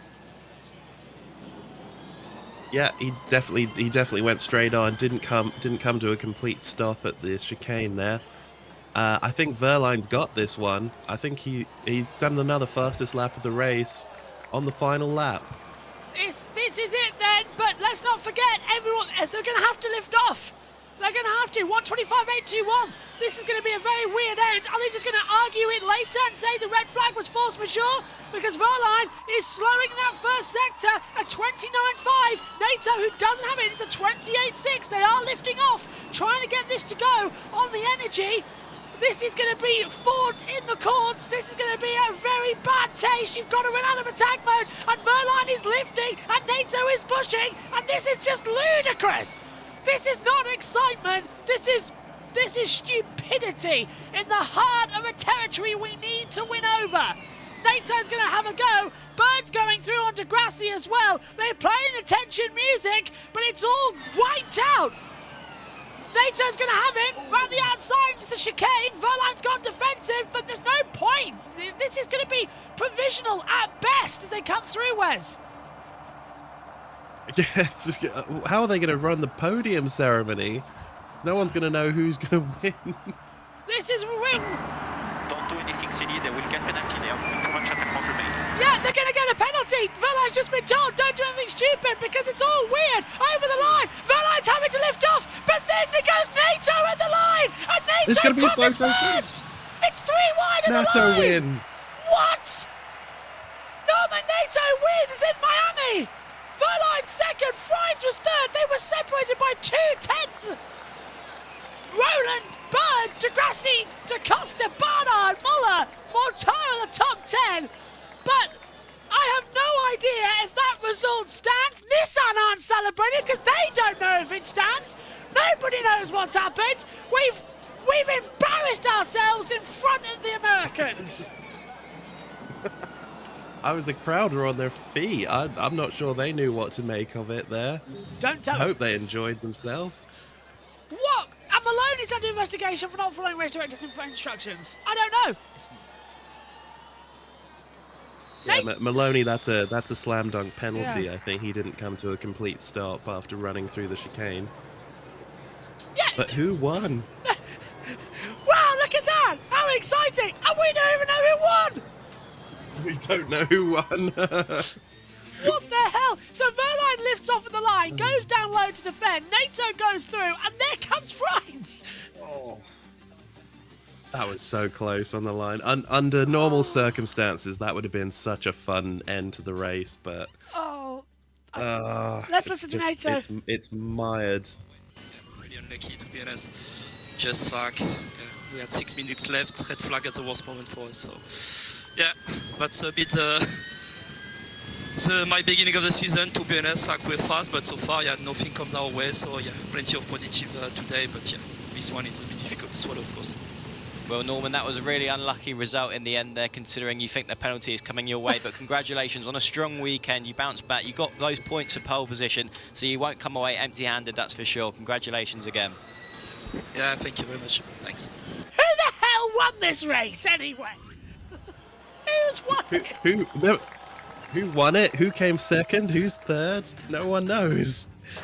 I think there's some fans in the grandstand. They might win it.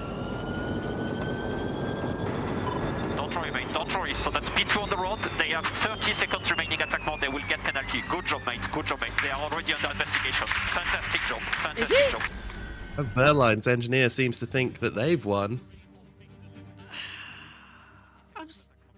That's a penalty for sure. So, if we're correct then, Lucas de Grassi, Lola Yamaha app team, could very well be on the podium. He is. You can see them pointing the cars in. Yeah! Hang on! Verline's won with de Grassi in second place! What? Oh, man. Friends isn't even in third? Verline wins! De Grassi is second. Great result for Lola. And our friend No one's Mark. in third yet. And do we even have a third? Has everyone else been disqualified? What the hell's happened? Everyone else has been disqualified. Another JT trophy that on the shelf. Oh my god! Friends, Barnard, Bird, NATO, Roland, all under investigation for attack mode misusage. That would mean Taylor Barnard. Muller. No? Yes, Muller. Muller would be Muller, third. yeah. Muller would be third for Andretti on home soil. The safety car's in third. Let's go. Oh. Oh, I thought it was for a second. Oh, somebody who finished 9th on the road might be getting a podium. More's coming up. They're adding more. That's Verline. Verline thinks he's won. We don't know if he's won. The FIA think he's won. Who's won? What the hell is going on? What a huge mess. If you're watching on Formula E Zone, you're going to have driver interviews as well, because we've got Jack Giovanna trackside. Verline is celebrating. He's won.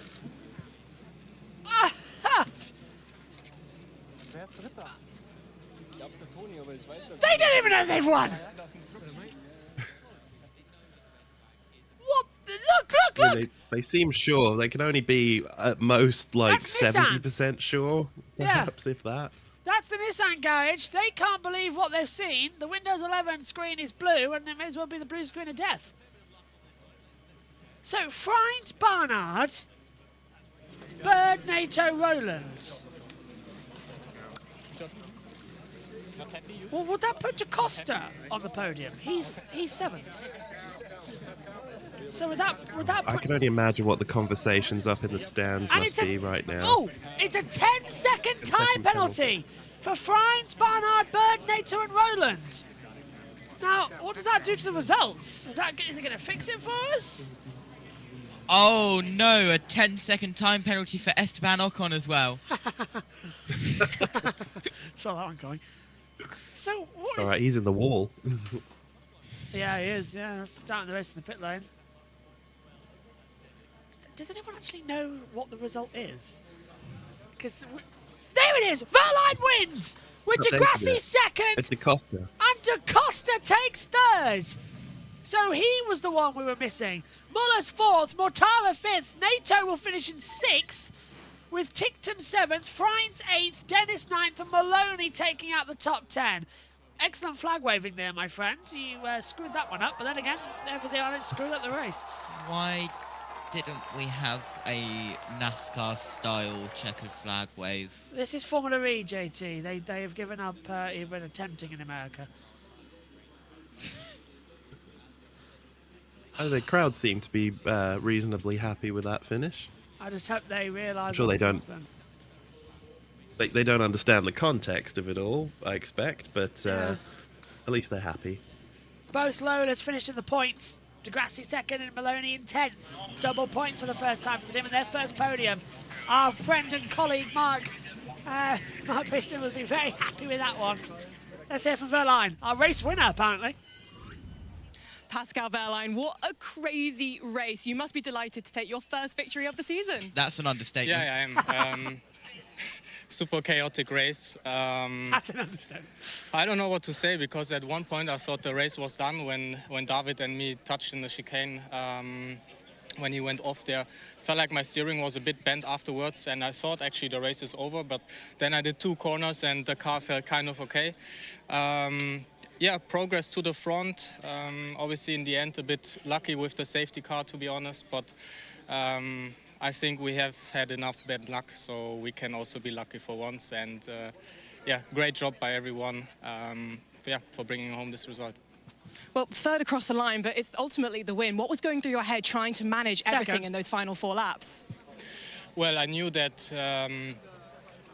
all the cars behind still had an attack mode to do, some of them 6 minutes, and my team kept me informed who is in 6 minutes, and I still wanted to finish the race in P1 over the line. I tried, but yeah, the grip in 350 and the 4-wheel drive is just so much more. But yeah, I knew that there was a penalty coming for NATO, and yeah, it is what it is. Huge congratulations. Our race winner, Pascal Wehrlein. So Pascal, it's word soup, isn't it, today? JT's got a dog. Hello. I don't even know. What is it with the FIA, by the way, now mandating checkered flags? I mean, it's a checkered flag with a big FIA logo in the middle of it. Where's that coming from? Oh, let me guess, Mohammed Ben Salah. Who's in third? DaCosta. DaCosta. You're first with Lolo Yamaha apps. Talk me through your emotions right now. Amazing day. We started the day with a good qualifying P7, which was the best of the year. And then in the race, honestly, it was a combination of a very good strategy, being the right time, in the right moment. when the safety car came, and then we had an attack mode to finish the race, so I didn't have to fight the people around me. And yeah, P2, my first podium in 2 years, so I'm very, very pleased for myself, but also for the Lola Yamaha team. They worked so hard during the break, so very, very happy for them. They really deserve this, and it's going to be a massive boost for us for the rest of the season. Huge congratulations. Very well deserved, Lucas. Thank you. And now JG's got a cat. And do you come in a range of animals? I see not even the she's going towards the mouse and keyboard again. Please don't. I'm on a NASCAR stream. Thank you. Meow, meow, meow. To be fair, maybe we should get your cat to do the racing here for Formula E. They can't do it anywhere else. I'm at a loss as to what we've just witnessed. I feel like the cat was the race director today. I'm seeing by... Yeah, go on. I mean, with the amount of mouses and stuff she's brought in, she could probably be the race director. I've read all your messages on the YouTube chat, by the way, and I agree with every single one of you. It is an absolute $10,000 word that we can't say. Oh yeah, because it's mandated by the FIA. We get absolutely slaughtered. Yeah. Did anything happen with Carlos Sainz in the press conference? No, they did not find him. No. What's the actual point in that then? Mohammed's BS. Don't we love our FIA dictator? I mean president. Let's hear from let's hear from Da Costa.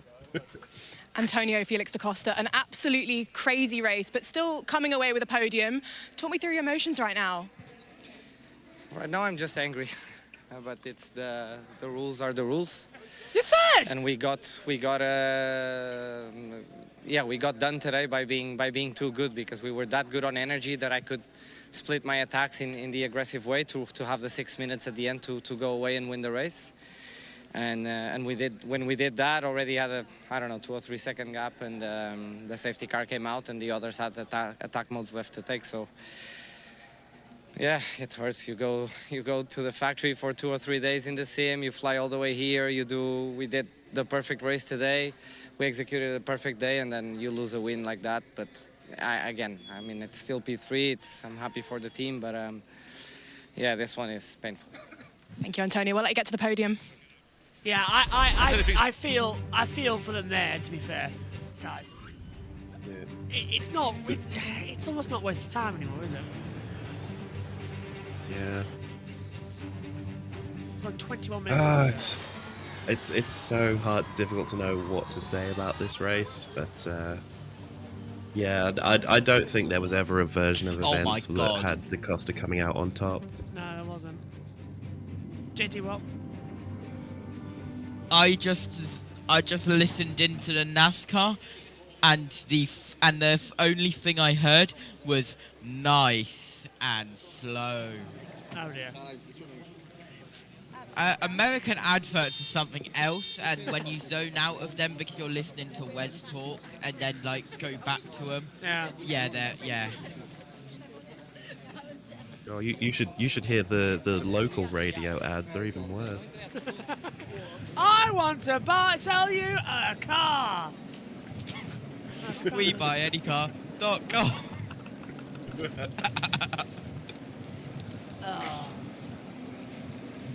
Oh, is this? You know the feeling. This is exciting though. Cameraman runs for his life while Golf Buggy tries to kill him. So.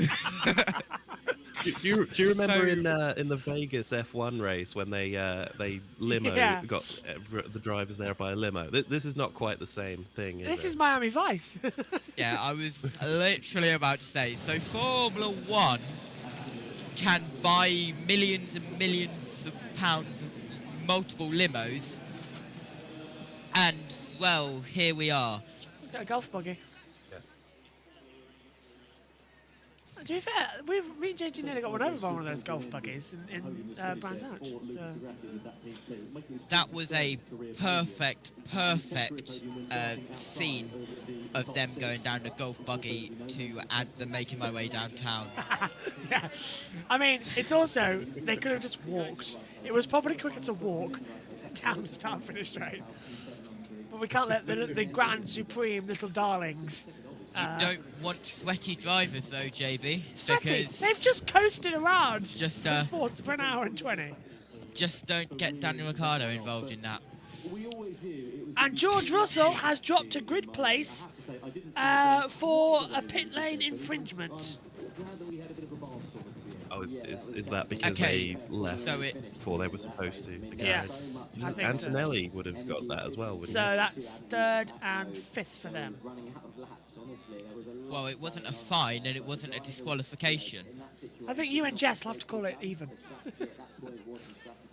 But then again, I think I was closer to closer to it saying a fine than it anyway. Podium. I'd say you're both 50-50. I wish I could disconnect you, but I don't want to derail the broadcast, and we are on Formula E zone, so we've got to keep some sort of professionalism. That's true. I can just point out, I wish I had the ability to disconnect me after watching this race. We could tell it was bad from lap 1. Good to see that the drivers are waiting at the Saudi boarding gate, because who would want to go there?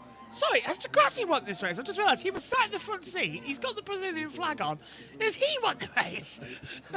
He's not the guy celebrating to get 3rd. He's got 2nd today. But come on. I mean, considering how Lola have performed this year, it might as well be a win for them.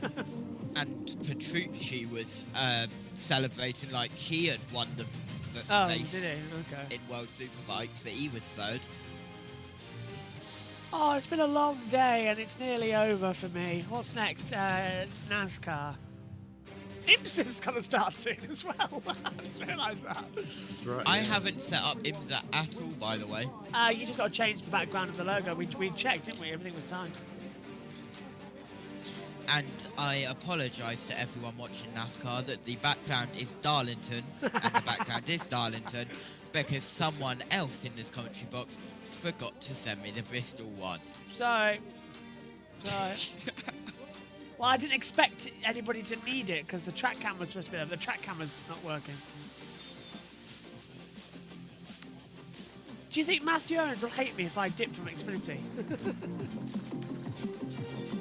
He probably would hate me. I'll stay. Right, let's get this over with then. A bizarre race and a bizarre podium.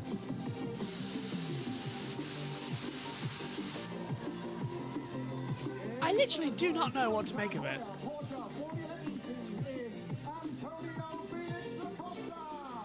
It's not Alexa doing the podium, I just noticed. Would you say it's better or worse than Valencia? Can you hear my dog? No. Good. No. I did see Sophie Bailey though. High five. Antonio Costa going to the podium. She's just standing in the corner. And Lucas Di Grassi finishes in 2nd position. There's Sophie, just there. JB. Got the sunglasses on. Yes, go on. Rest of Captain Brazil. If I team viewer your PC, I've just talked with Matthew and you're good to take it off. Ah, lovely. My voice is dying, and I'm the one who gets the least sleep of everybody. I was 3 till 7, and that was really 4 till 5, really. So I need sleep. Oh, it's a bizarre day. Oh, Lucas's kids are on the podium. Oh, I like that.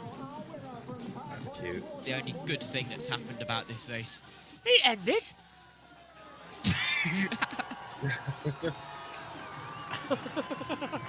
I can't imagine they'd let them do that in Formula One. Have the drivers' kids on the podium with them. No. If saying one swear word is 10,000 with massive additions if they do it multiple times, how big of a fine would it be if the kids come up onto the podium? Oh, that'd be a lifetime ban, I expect. Right. If Let's hear the German national anthem for Pascal Wehrlein and for Porsche. Yes. Time now for the national anthem then. The winning driver, Pascal Wehrlein.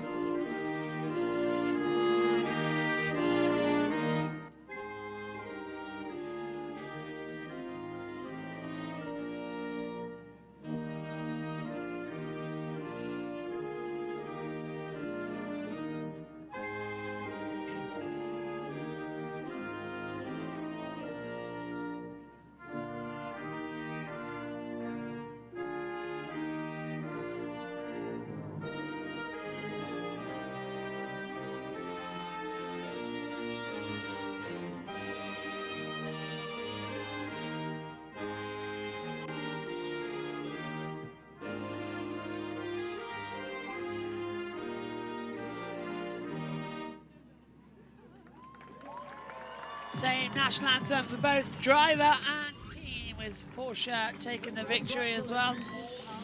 To answer your question, if the kids go on the podium in Formula 1, knowing the president, he'll probably lob them off the side of the podium. JB. Dropkick. I've just had a look at the FIA rulebook, and it reads... Don't tell me there's actually a paragraph. If a driver's kids arrive on the Formula 1 podium, they will get an instant ban from any other event, and if a child gets a grid kids slot, they will be in Formula 1 driver in 8 years' time. Hello, Andrea Kimi Antonelli. Nice to see ya. We'll also point out that we know that Max Verstappen and Kelly Beaker are having a baby girl. Formula 1's first ever female world champion. You heard it here first. Breaking news. It will take 20 years max to get in the first ever Formula 1 female driver. Oh, yeah. Good for it. Yeah. Don't worry. Wow. Retroactive saying that. Yeah. Oh look, the gold medal, which is now also being presented to Formula E drivers, not just Formula 1. That's new this year. Because why not? It's more money to make the sport look cool. It's real gold, by the way. It's Mohammed Ben Sulayem's personal supply. That's how he bought it in his presidency. Oops. I'm really going out to the president, but then again, what's new? Mike Price. You're going to get an angry DM off of Jid Marner or Pickering they hate him. Later saying, no, the FIA president is king and you cannot say anything else. Go after Saudi Arabia for me as well, Josh. Yeah, good point, actually. I didn't see the piff moment of the race, or piff-paff, whatever it is, so I think we're good there. Well, it's champagne time, but I'm sorry, it's not been a great one. This has been the worst Formula E race since Valencia 2020. This was bad. Going back to what you said about the American fans cheering in the grandstand, they are probably were like, oh look, car, yay! I hope that was the case, because this was bad. I've never seen a more bad race. Am I correct in saying that the next time with Formula E racing is the first ever doubleheader at Monaco? Yeah, I think that is the case. Yeah. Has Wes gone? Yes. Oh, did he say he had to go? I apologise, Wes, if you did. Oh, he's back. Oh, hello, Wes. Disconnect. Hello. A quick disconnect, I assume. Yeah, sorry, my internet went down for a second there. The amount of time we've had it's fine. Your internet is as good as as good as what this race was. Probably worse, actually. Nah. This is the race they put on in Guantanamo Bay. It's a torture device. A Daytona Beach race for Formula E probably would have been better than this. That was bad. That's an embarrassment. Ed Seaman saying Degrassi and DaCosta on the podium. Transphobic central. That's a good point. Monaco should be at least better. I'm glad Pascal won, though, fully deserved after everything he's been through this year. Well, he didn't win. He didn't win. Nato won. Yep. And then he got disqualified. Oh. There probably would have been more overtakes and more action in a parade through downtown Miami than this race. Why is it every time Formula E comes to Miami, it's drama? And it's bad drama. Came here 2014, the track wasn't ready. We ended up missing out. Are we sure that just wasn't an Evo session race? I think they might have been faster. You can watch that on Formula E's own on Tuesday in JB Motorsports. And Mr. Beast wins the Miami E3. The rate the disqualifications are going, I was expecting it. 2014 there wasn't a race, I think in 2015. Ah, good point, Ed. Yes, it was Miami 2015. Season 1, I'm thinking, in total, yeah. Basically, every time we come here in a year, my watch is at 2%. That's how we get for being on air for 12 hours. That's the percentage of how good this race was. And it's just gone down to 0. 2 to 0? Hang on, I think my watch has more battery left in it than those cars. Yeah. Thing is, I have 23%. This is the daft thing. They actually have more charge when they finish. When they're going slow, they have usable energy. They're fully charged, they just don't have usable energy. Right, here's the results then. 5 for the Miami EPrix. Pascal Wehrlein it is, who takes his first win of season 11 ahead of Lucas Di Grassi taking his first podium in over 35 races. Costa making a double Tag Heuer Porsche podium ahead of Nico Müller in the Andretti for that team's home race. Eder Mortara in 5th in the Mahindra ahead of Nato, Ticktum, Freit, Dennis, and then Zane Maloney on the fringes of the top 10. 2 penalties there for Nato and for Freitz for attack mode misusage. Not the only drivers to fall foul of that, unfortunately, with the late race red flag. Likewise, Oliver Rowland picking up a penalty, Nick Cassidy, Sam Bird, and also Taylor Barnard. Not a great weekend to end for the Neon McLaren team. You can see the other drivers there. Nick Cassidy and Mitch Evans in particular, they'll be very disappointed. That the penalty there for Cassidy for track limit, as we know, but Mitch Evans just never really got going in that race. Sort of wrong place, wrong time, and that team, they've got a lot of work to do to try and turn around this sort of early season slump that they find themselves in ahead of Monaco, where they dominated in such spectacular style 12 months ago. But what a weekend's worth of racing we've had here in Miami. The double header in the Principality of Monaco kicks off the first weekend of May. Tom, for once you are wrong, my friend. That was. Oh, then even they've gone off here.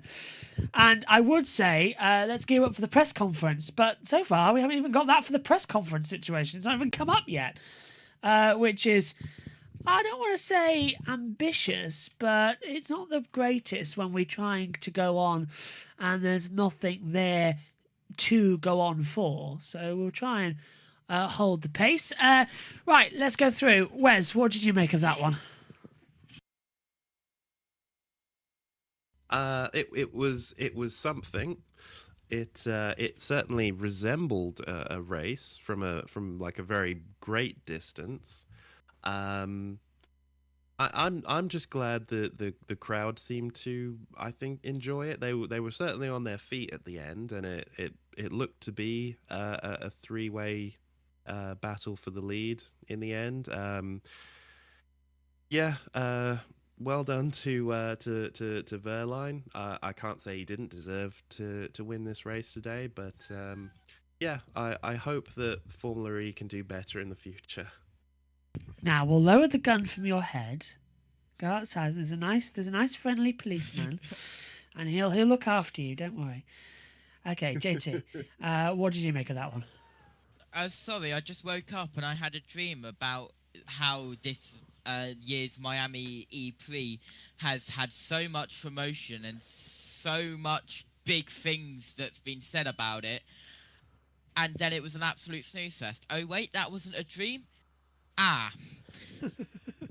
There's a problem. And I think nothing happened, did it? Other than Vern going on an off-track excursion and millions of penalties. Race director needs to remember that not everyone in every single race series, their name It's not Esteban Ocon, they're different people. Oh, I think JT's frozen. There we go. We're back. And JB's frozen. No, you froze too. We all froze. It's our collective brain power just sort of diminishing at the end of today. Okay, Monaco next, and it's a double header, and we also have return of attack charge. Thank God I'm going to say this. Guaranteed action. Yeah, I can't believe I'm saying this, but thank God it's Monaco next. We'll get some action. I've never said that before in my life. But yeah, Wes, we're going to have it, aren't we? It's going to be brilliant. Double headers. Oh, for sure, yeah. Monaco is always a classic, as long as it's Formula E. So, yeah, looking forward to seeing it. JT, what about you? Even if there is 0 overtakes in the Monaco double header, it'll still be more entertaining than this absolute abomination.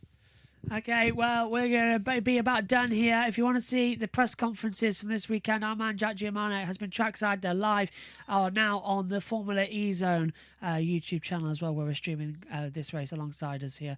So go over and take a look at that, and we'll be bringing you all the action when we go doubleheader racing in Monaco in just a few weeks' time. Wes, my thanks to you. My thanks to you, JT. My thanks to Jess as well for streaming the second session as well. Thanks to my dog for giving his input in the background. I didn't hear it, but to be and fair, for directing the race. It was probably the better of something that actually happened today. Basically, I'm terribly sorry we wasted your evening. It's just been that kind of day. Do join us in Monaco. Guaranteed action. Can't wait. Thanks, guys. Thanks to you at home. We'll see you soon. Be sure to check out the Formula E Zone as Jack Giamano is trackside in Miami. Very rare we ever let him out the UK. So, we sent him over to America. What could possibly go wrong? We'll see you soon. Take care. Bye-bye.